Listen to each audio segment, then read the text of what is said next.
বাংলাদেশের জনগণ রক্ত দিয়েছে, জীবন দিয়েছে, খুন করার জন্য নয়, দেশকে দখল করার জন্য নয়, দুর্নীতি করার জন্য মানুষ রক্ত দেয় নাই, জীবন দেয় নাই। আগামীতে ক্ষমতায় কে যাবে না যাবে আমি জানি না, কিন্তু বাংলাদেশের জনগণ কোন দুর্নীতিবাজ, চাঁদাবাজ, দখলবাজ, খুনিদেরকে আর ক্ষমতায় নিবে না। বাংলাদেশের জনগণ রক্ত দিয়েছে, জীবন দিয়েছে, বাংলাদেশে চাঁদাবাজি করার জন্য নয়, খুন করার জন্য নয়, দেশকে দখল করার জন্য নয়, দুর্নীতি করার জন্য মানুষ রক্ত দেয় নাই, জীবন দেয় নাই। বাংলাদেশের মানুষ জীবন দিয়েছিল, মানুষ মুক্তি পাবে, শান্তি পাবে।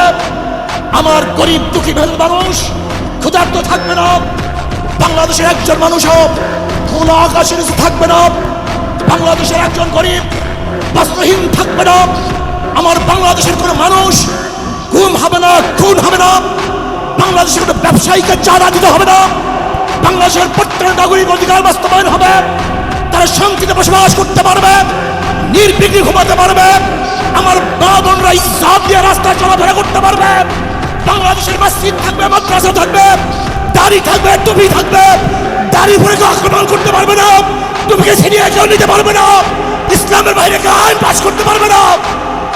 এর জন্য জীবন দিয়েছিল, রক্ত দিয়েছিল।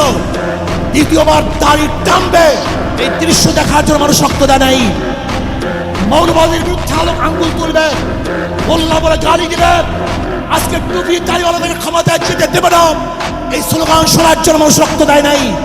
এই দৃশ্য দেখার জন্য বুকের তাজা রক্ত জমিনে ঢেলে দিয়ে মানুষ শাহাদাত বরণ করে নাই, বরং বাংলাদেশের মানুষ শাহাদাত বরণ করেছিল এই জাতিকে মুক্তি দেওয়ার জন্য, কোরআন ও সুন্নাহর আইন বাস্তবায়ন করার জন্য। বাংলাদেশের মানুষ ওই ভারতের গোলামি করার জন্য রক্ত দেয় নাই।